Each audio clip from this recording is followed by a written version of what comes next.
प्रियव्रतस्य प्रियपुत्रभूता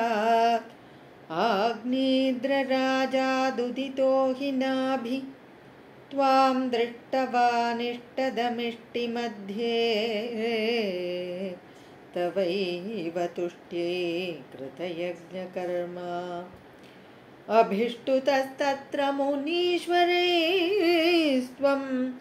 राज्ञस्वतुल्यं सुतमर्थ्यमान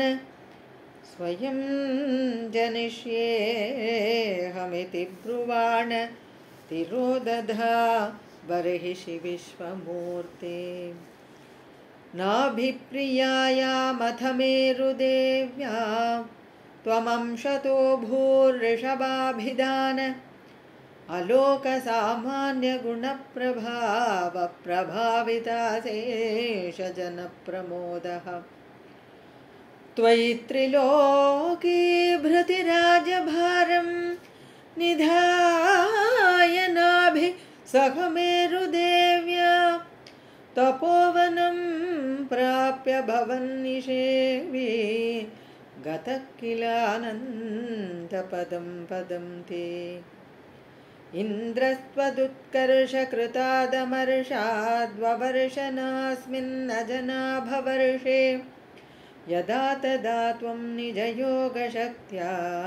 स्ववर्षमेनद्व्यदधासु वर्षम् जितेन्द्रदत्तां कमनीं जयन्तीम् अतोद्वहन्नात्मरताशयोऽपि अजीजनस्तत्र शतं तनूजान् येषां क्षितीशो भरतोऽग्रजन्मा न वा भवन् योगिवरा न वान्ये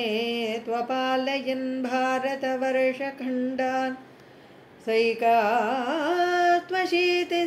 शेषपुत्रास्तपोबलात् भूसुरभूयमीयुः उक्त्वा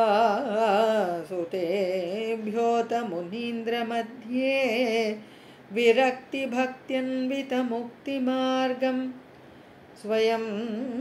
गत पारमहंस्यवृत्तिमधा जडोन्मत्तपिशाचचर्याम् परात्मभूतोऽपि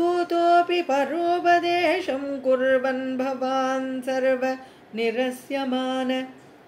विकारहीनो विचचार कृत्स्नां महीमहीनात्मरसाभिलीन